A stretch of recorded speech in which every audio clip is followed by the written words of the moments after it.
เอาพี่น้องเอ้ยเปิดคลิปเปิดภาพออกมาเป็นภาพบรรยากาศช่วงแรงๆในมื้อนี้พี่น้อง4 โมงแรงเนาะทางบาบุญสารวัตรแวะเวียนเยี่ยมยามเข้ามาทาง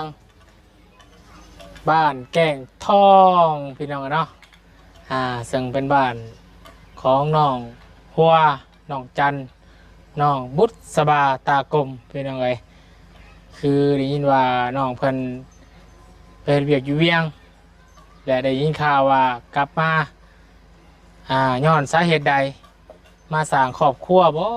หรือว่ามาจังใดพี่น้องเอ้ยเนาะไปหาเงินหาคำอยู่เวียงจันทน์เป็นจังใดได้มาให้พ่อให้แม่ลายสำใดมาสร้างครอบครัวแล้วบ่หรือว่าจังใดไปถามเบิ่งนํกันพี่น้องเอ้ยเนาะแล้วก็ทางบุญเขาว่าเยี่ยมยามแล้วก็มาส่งเงินให้กับแม่น้องควาก็คือมีทาง FC อยู่ฝั่งไทยพี่น้องเนาะ FC ใจดีอยู่ฝั่งไทยฝากเงินมา 1,500 บาทเนาะเป็นเงินกี่เท่ากับ900,000พี่น้องเลยเรียบุญกาได้หับสายหรือว่าแชทจากน้องหัวว่ามีผู้ใหญ่โอนเงินมาให้บอมีแม่นแล้วบุญว่าเนาะน้องก็เลยว่า500,000นั่นเอาไปให้แม่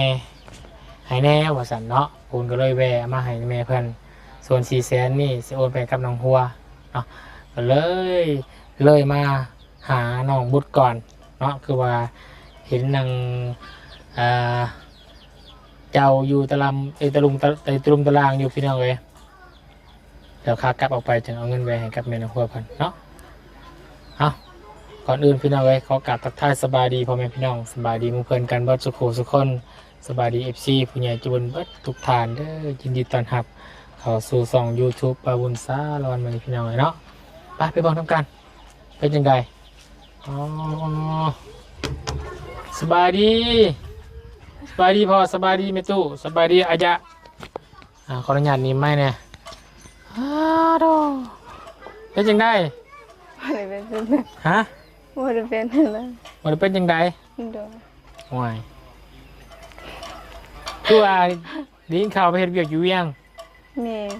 กลับมาเลยโดยเอาคือกลับมาไวแท้กลับซื่อ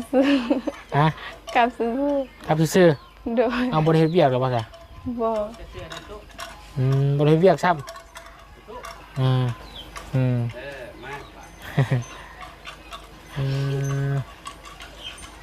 มันเยี่ยมมันยานำกันมันพี่น้องเลยสบายดีส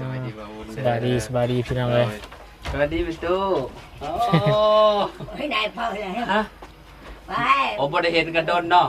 โดยแม่นบ่เราบอกแบบนั้นบ่โดยพี่น้องเนาะมาขออนุญาตเด้อนิบไม้เนี่ยนิดนึงเนาะโดนแล้วได้บ่ได้พ่อกับน้องบุษบานี่พี่น้องเอ้ยเนาะจักเดือนแล้วบ่บุญห่วยเขา2-3 เดือนแล้วป่ะเนาะอัศเมเป็นไรน้องอยู่ดีมีแฮงอยู่บ่โดยอยู่ดี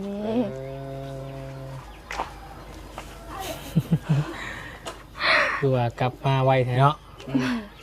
ไปเฮ็ดเวียกได้จักเดือนน่ะเดือนปลายสบายดีเด้อพ่อเด้อเดือนกว่าเนาะอยู่ไสอยู่เวียงจันทน์บ่แม่เดี๋ยวพ่อกันจะบ่กับน้องจันไปเฮ็ดใกล้กันจะบ่บ่น้องอยู่ปากกระดิ่งอยู่แถวปากกระดิ่งบ่อยู่แถวปากกระดิ่งใกล้ๆนี่เลยแขวงขมวนไปนี่อยู่แถวนี้เนาะได้ท่าแขกไปคิดว่าฮอดอันนั้นซะดอกมาฮอดเวียงจันทน์เนาะเป็นไดคือได้กลับมายังมาซื้อนี่โดยก็มาซื้ออยู่ประมาณทิศนึงแล้วก็ลงไปอีกลงเฮ็ดเวียกต่อแสดงว่ามาพักผ่อนมันมีแนวอย่างมีแนวนะมาฮะมีแนวบ่ผมว่าสิมาขอได้นี่แม่นบ่อาจจะแม่ครั้งแรกประตูสิได้ลูกเคยแล้วโอ้คนทางไหนน่ะทางแถวเวลาเมื่อใดขอคนมาขอเมื่อใดประมาณทีนึงหมดเดือนนี้แล้วก็มาโกแล้วก็สิไปเฮ็ดเวียกต่อคือว่าคือการนะไปนำกันบ่ด้วย อันนั้นเซตหาสุดไม้เด้อเนาะสิอันรวมยินดีเนาะว่าพุ่นเนาะ แม่น เรียบร้อยบานนี้พี่น้อยเนาะน้องมุดฟังเป็นฟ้าแล้วบานนี้ เบิดเดือนนี้เนาะเพิ่นสินัดหมายกันมาขอเนาะ โดย เพิ่นทางฝ่ายชายมาเยี่ยมมายามแล้วบ่ โดยไปแล้วหากับมือปีนี้ อ๋อท่านครับพี่น้องเอ้ย บ่เบิ่งรูปก็ได้ติเนาะได้บ่เบิ่งรูปในเฟซได้บ่ ได้ อยากเบิ่งตัวจริงกันแล้วเนาะ เนาะบ่ท่านครับพี่น้องเอ้ยว่าสิเห็นน้องเคย ประตู อ่า ลูกเคยโอเคอยู่บ่ ยังไม่ทันเห็นลูกเคยนะ เฮาแต่ว่าบ่เห็นซ้ํบ่พอเฒ่ายังบ่เห็นซ้ํ เห็นนะมันเจอมันเจอ บ่เจอซ้ํแล้ว เราไม่ได้หุ่นทั้ง เห็นอยู่แต่บ่เห็นหุ่ง ไม่เห็นตา เอ เอ อ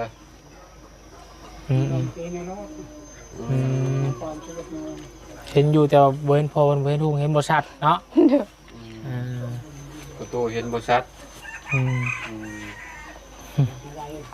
รักมันเขา อืมมาแต่ผู้บ่าวบ่พ่อแม่ยังบ่ได้มาบ่ ยัง ยัง โอ้ยจักเอาจะบ่ยังจักนะนี่จะไปเบิ่งจะเบิ่งเงินเพิ่น อืม โอ้ย แต่ว่าแฟนเจ้านี่ครั้งแรกว่าเพิ่นมานี่ โดยครั้งแรก อ่า น้องเมื่อแต่เวียงเราก็มาหา อืมจักปีแหละผู้สว่าง สอบปลายปี โมเมนต์คนเก่าครับบ่หรือว่าคนใหม่ บ่มี เออ อืม คนใหม่เนาะนี่เนาะ โดยหากกระพบประมาณ2 เดือน อืม ดมกันถือว่าโอเคเนาะ โดย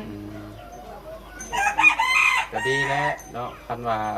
เพิ่นดีกับเฮาก็เนาะ เนาะก็ดีนะเนาะ ก็ดีนะ อืม เพิ่นเฮ็ดเวียกอยู่วิละบ่เพิ่นเป็นคนอยู่พุ่นเลยบ่ แม่นเราเป็นคนที่เวียกอยู่เวลาเราเป็นอัน พ้อกันใน Facebook เนาะ แม่น นัดพอกันตัวจริงมื้อนี้ต่างคนต่างบ่ได้ตื่นกันติ บ่ ตอนลมกันก็น่าสิเปิดกล้องของมืออยู่หรอวะ เปิด อ่า อืม มันก็สิบ่แตกต่างกันบ่ได้ดอกว่ากับอันตัวจริงกับในกล้องเนาะ แตกต่าง ตางอยู่ฟิลเตอร์เด้ฟิลเตอร์เนาะอันผู้ชายก็โอเคอยู่หรอว่าสูงบ่อันซ้ำ คนเตี้ย เตี้ยเตี้ยกว่าเจ้าบ่ โดย ซ้ำชุมไม้นี่บ่รู้ว่าจังได๋ บ่ เรียกว่าอีก โด สู ย งกว่า เพราะความสูงหั่นแม่ ความสูงอาจจะลื่นอาจจะ ลื่น ค่อยลื่น กว่า หน่อยนึง บ่อันเว้าไม้แบบว่าเรานะครับชุมไม้นี่เปรียบเทียบกันนี่เราเตี้ยกว่าชุมไม้บ่ บ่ พอปานกัน เห็น ก็บ่เตี้ยได้เนาะ ธรรมดาคน ธรรมดาประมาณเมตร60กว่าเนาะ แต่ว่าเตี้ยกว่าน้องบุตรเนาะ เตี้ยกว่าน้อง แม่ บุ น้อง บุ บุตร ษ ใส่ บานี่เป็นคนหุบห่างคนใหญ่เนาะ อืม สูง ดีแล้วคนจะบอกกล้าเถียงเนาะ ใส่มัดหนึ่งลมหุ่มเลยนี่ โย ในตู้เราก็โบได้ฮู้หยังแต่ก็ยิ้มตลอดแล้วตู้เนาะ สมัยกิน สิ ข้าว ได้ร้านเลยได้สิได้ร้าน สมัยกิน ร้าน ข้าว เคยแหละ กินแล้วก็มา ได้อยู่บ่ปลาน่ะของมื้อนี่น่ะบ่ค่อยได้บ่นี่ เดือนนึงไปหาปลามองกันยัง บ่ค่อยเห็นหุ่งบ่ เห็นหุ่ง อ๋อตาเริ่มฟางแห้งแล้วเนาะอืม ตาเริ่มมัวเริ่มยังหาเนี่ยเนาะ อืม อ๋ออันนั้นมองเฮ็ดอยู่เฮ็ดกินบ่ คน น่ะ ละ เช้าพรุ่งนี้ยังงง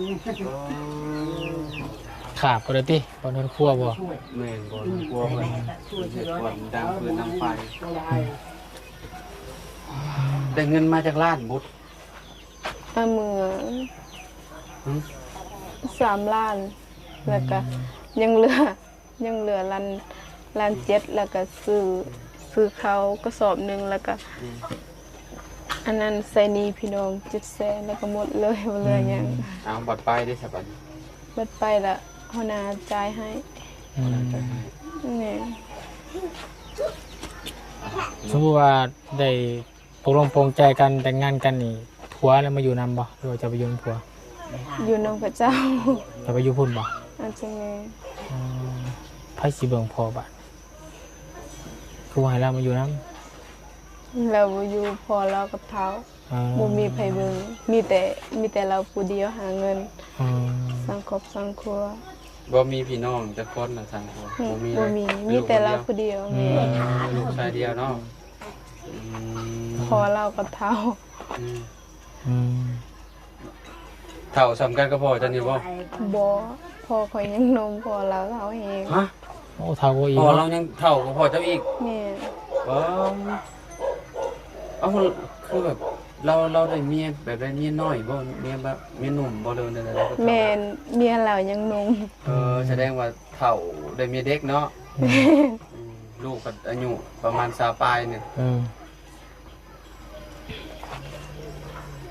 ไปใช้รูปน่ะขอเบิ่งหน่อยได้บ่โอ้โทรศัพท์ใหม่วะนี่เนาะ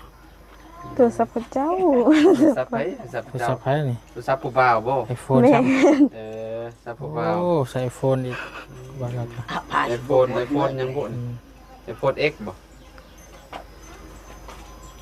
เปลี่ยนกันใช่แล้ว ไหนเอาตัวหูบกอดกันหา บ่ ลูกชายทำกันแล้วเนาะ ลูกคู่หรอวะ ลูกคู่เลย เสร็จบ้าๆน้องวุฒิบานไม่ตู้ไปจากเบิ่งนะ นี่ โอ้หน้าตาดีอยู่เลยเนาะหล่อเนาะหล่อเข้มเนาะสบายใช้ใกล้ โชคดีแล้วรอแท้นี่ ๆหล่อตัวจริงกับแบบนี้ป่ะ แม่ ว้าว สมาร์ท เข้ม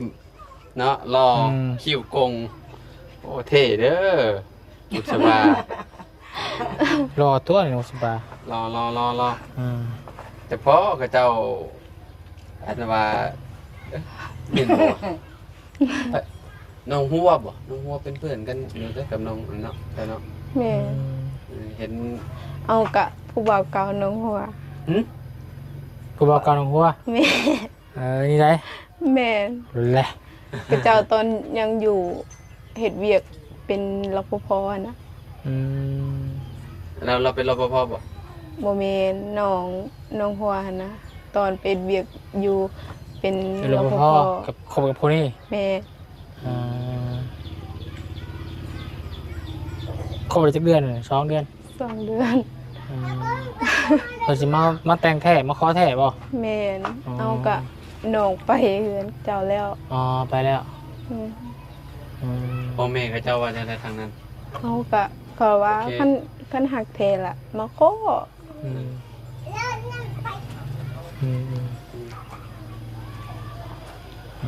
พี่น้องดีใจน้ำแล้วซะเนาะให้ได้สมมุติความมุ่งมั่นปรารถนาเป็นครูครองที่ดีแล้วกันพี่น้องเอ้ยเนาะเห็นแล้วก็ได้ดีใจน้ำเนาะดีแล้วเนาะตาดันตาหล่อจังเนาะ แม่หน้าตาดีอยู่เราประเทศอยู่เราก็ แล้วมากกับไผ ผู้เดียวแล้ว ต่อมาก็ถือจังหวะพากันว่ากันยุกับบ่บุญมื้อนี้ว่าเห็นน้องบุตรมาแล้วไปเยี่ยมน้องบุตรนะปะว่าพอดีเข้ามาเนาะกับบ่ได้เจอกันเลยเนาะกับเราเนาะเราหักออกไปที่นี่รถบอก โดยประมาณ2 หมู่วันนั้น สวนทางกัน สวนทางกันบ่ได้ เราเมื่อเอ็ดเวียก เรียกสิ แม่ มากับบ่ได้แล้วบางทีเราเคินกล้องแล้วก็บ่ออกก็มีเนาะ บ่เราคนเจกล้าเราบ่อาย แล้วออกบ่ แม่นเราเราเคยเป็นคนถูกข์มาก่อนเราเป็นคนสามารถ แต่ว่าเรื่องออกกล้องออกหยังนี่แบบบ่ย่านอยู่แล้ว บ่ แล้ว แสดงว่าเพิ่นก็เบิ่งคลิปน้องตลอดนะใช่เนาะ แม่น เราเบิ่งบ่ เราเบิ่ง แสดงว่าเรากล้าได้ซะเนาะ หน่อย โอ้เสียดายเด้เนาะเห็นโอ้ยมานั่งลมกันกับน้องบุตรโอ้ครั้งแรก หน่อย มื้อได้ขออย่าลืมบอกชมอ้ายได้ เนาะ เนาะสิได้เข้ามาแสดงความยินดีนำ แล้ว พี่น้อยเนาะ โทรศัพท์ก็เป็นกันใส่บ่แลกกันบ่ โดย โอ้แลกโทรศัพท์ใส่บ่ได้ ถือว่าไว้ใจกันแหละเนาะโอเคแหละโทรศัพท์น้องก็อยู่น้ำเพิ่น แม่ คือแบบไว้ใจกันแหละเอาโทรศัพท์ให้กันเลยกับโอ้ ถือว่าโอเคเลยนะเนาะ แม่น อ่าเชื่อใจกันได้เนาะเดี๋ยว น้องบุญเพิ่นก็สาลงมาแต่บ่มีเวียกผู้พี่น้องเลยเพื่อมาไหวมาขอเนาะให้ทั้งพ่อทั้งแม่นะครับผู้จังขึ้นไปเฮ็ดเวียกนำกันไหมเนาะ แม่ สร้างสาพัฒนาเอาแล้วบัดนี้เนาะมีครูครองแล้ว เจ้าเห็ดเวียกเนี่ยหาบท เป็นแม่บ้านแล้วก็เอาเด็กน้อยพร้อมแล้วเฮ็ดเวียกปัดกวาดเรือนซานแล้วก็เอาเขาเจ้าซอยเอาเด็กน้อย เด็กน้อยใหญ่ใช่ไหม ก็บ่ได้ใหญ่ปานใด จะประมาณ ประมาณ3เดือนประมาณ3เดื เด็ อน กน้อย3 เดือนโอ้ เด้อ บ้านหลังบางไง บ่ได้ใหญ่แต่2คนอยู่ เอาก็เจ้าเห็ดเวียกเนี่ยก็เจ้าคือแบบบ่มีเวลาเอาลูกเอาเต้า เราไปส่งเวลาไปส่งอันนั้นลูกเราไปเรียนแล้วก็ไปหาไปนั้นไปนี่ก็บ่มีเวลาเอา ก็เลยจ้าง แม่ เออเพราะว่าหลายคนมีเงินเนาะ งาน จ้างก็ได้พี่น้องเนาะแบบเมื่อยเอาก็จ้างเอาไปเมื่อยแบบเมื่อยอยากเอาลูกเอาเต้าก็จ้างคนสบายอยู่เนาะงานเนาะบ่นั่นปานนั้นเนาะบ่นักปานนั้นเนาะ หัวพนาใจดีพ่อมเวลาน้องเมื่อนี่เราก็จ่ายให้ค่ารถเมื่อคืนนี้เราก็โทรว่ามื้อใดสิขึ้นมา เฮ็ดอยู่เฮ็ดกินให้เพิ่นเนี่ยบ่ซะหรือว่าบ่ได้เฮ็ด แม่นเฮ็ดกินให้เพิ่นตื่นแต่เช้าประมาณ 5 โมงแล้วก็นึ่งข้าวแล้วก็ปัดกวาดเรือนซานแล้วก็เฮ็ดกินให้เจ้าก็เมียนไว้แล้วก็เลยทูเพื่อนแล้วเวียกประมาณ7 โมง 8 โมงปานนั้นแล้วเวียกแล้วก็เอาเด็กน้อยพ่อ เลยแบบว่าพี่น้องเจ้าอันผู้ที่ว่าไปเฮ็ดเวียกนั่นละชุมลาวมาแล้วบ่ซะหรือว่ายังบ่ได้มาบ่ มาแล้วแต่ไปอีก มาแล้วไปใหม่บ่ แม่ อ๋อ เฮ็ดเวียกบ่ มาชื่อๆมาเขาตัวเองแล้วบ่มีหยัง มาแล้วบ่ได้มีเงิน บ่มีเงิน มันมีแต่2ล้านเขาให้ โอ้ย แล้วก็ไปเฮ็ดบ่อนใหม่อีก เงิน10ไปล้านนำเขาแต่ว่าเขาเจ้าบ่ให้ให้มาแต่2ล้านโอ้ยพี่น้อง เพิ่งให้หน่อยเพิ่นเนาะ กับฮู้ ถือคือเจ้าใช้แรงงานละล่านะนี่นะ แม่ มีแต่หาเวียกหมองใหม่เฮ็ดดีกว่า แล้วลงมาแล้วก็เฮ็ดเวียกบ่อนใหม่เราบ่เฮ็ดแล้วบ่อน บ่เก่าบ่เฮ็ดแล้ว บ่ จะได้จักเดือนแล้วก็จะไปเฮ็ด ได้ประมาณเดือนปลายวันนั้น ได้ฝากเงินมาให้พ่ออยู่บ่ซะหรือว่าจังได๋ เรายังบ่ทันฝาก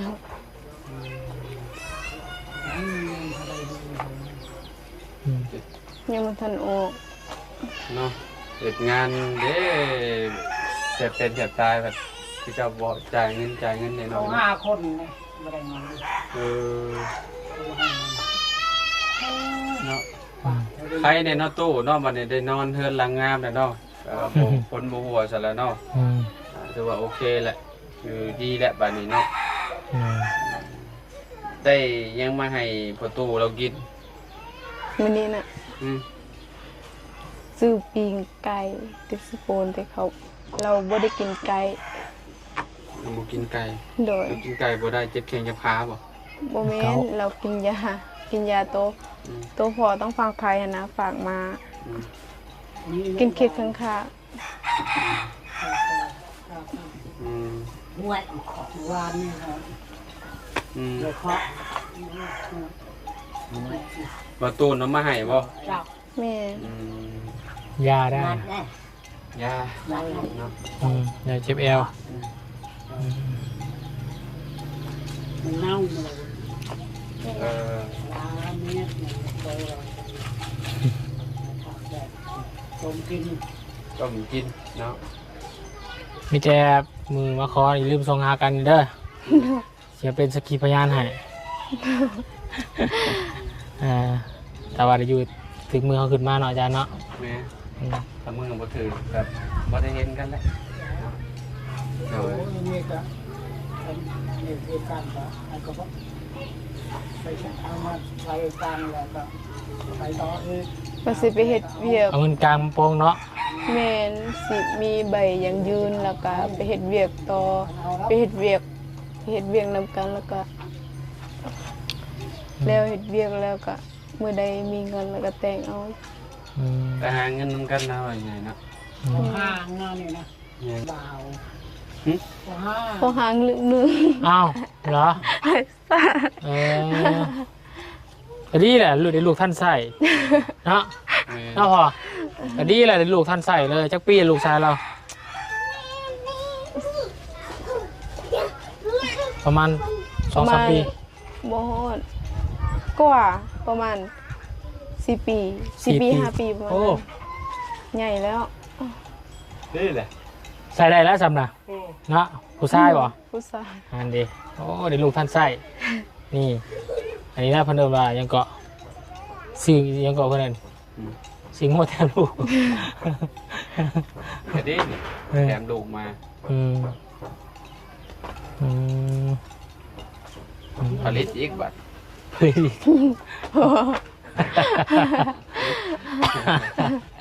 โอเคพี่น้องเนาะ เดี๋ยวมายามเด้อมันนี่เด้อบ่มีหยังหลายมันนี่พี่น้องเนาะ มายาม ควรสิไปแบเพื่อนน้องหัวอีกเนาะไปฝากเมฟน้องหัวมันฝาก ไม่ใช่ หาเงินมาให้ น้องเจ้ามันคนน้อยนะ อืม เป็นนิน ไปเรียนเลย เออ ไปอามีนี่สุดยอด นะจะเอาใครให้เอาจ้ะ บางบุญเอาไข่บ่ อืม โอ้ไปแตะเลย อ่ะ โอ้ยคัก แต่ใคร ไปลวกเด้อ อืม เด้อ อยู่ดีมีแห้งพ่อกันใหม่มีข่าวดีแจ้งจุ๊ไม่เด้อ โดย ครูบาวมาขอผู้ว่าขาดองสิเท่านั้นแรกกับบุญเนาะ อืม เพื่อดองว่า เล็กล้านกับบุญ เซาไปล่า สาวบายบ่ขอคนเลยบ่ บ่ครึ่ง หืม เซาไปแล้วก็งัวน้ำโต จ่ายครึ่งหนึ่งบ่สาวนี่ แม่ จ่ายชิปแล้วก็มีงัวนะ แม่ งัวตัวหนึ่ง แม่ หมูมีบ่ มี หมูตัวหนึ่ง แม่มี ไก่ หมูแล้วก็แบะไก่ แบะไก่ป้าโต คำหมูมีบ่ ทำมีบ่ บ่ ทำหมูมีเนาะ บ่เคยมีครับ มีแต่คำมันคืนเนาะเอ้ยเนาะเอาจังได้ก็โชคดีเด้อน้องเด้อ โดย อยู่ดีไม่แห้ง โชคดี โดยอืม ครับหัก แทะ แท้เนาะของน้อง ซื้อหยังว่าซื้อหยัง เพชร เผ็ด แม่ เผ็ดบุตร เผ็ดสมุดบุดเผ็ด บุตรเผ็ด ของการยกตัวอย่างเนาะ บุตรเผ็ด อืม โอเคนะ โดยตาชาโอเคอยู่ดีไม่แห้งเด้อสบายดีพี่น้องเนาะ เนาะพี่น้องเอ้ย ไปโอเคพี่น้องเนาะรอติดตามรับชมต่อไปเนาะสำหรับน้องบุตรเพิ่นเนาะมาอัปเดตย้อนหลังให้พี่น้องงานชมล่าสุดนี้น้องเพิ่นก็สิได้สร้างครอบครัวแล้วพี่น้องเนาะได้ทางผู้บ่าวทางวิละสันเนาะเพิ่นก็เป็นพางลูกติดเนาะโอ้ท่านใส่พอดีพี่น้องเลยเนาะหน้าตาเพิ่นก็ดีจบเจือได้พี่น้องเลยเนาะก็ขอให้ฮักแท้ฮักน้องบุตรไปโดนๆเด้อเป็นคู่ครองจนแผลจนเฒ่าจนแก่จนเฒ่ากันแล้วพี่น้องเลยเนาะ อยู่ดีไม่แห้งบ่สุขทุกคนสบายดีเด้อ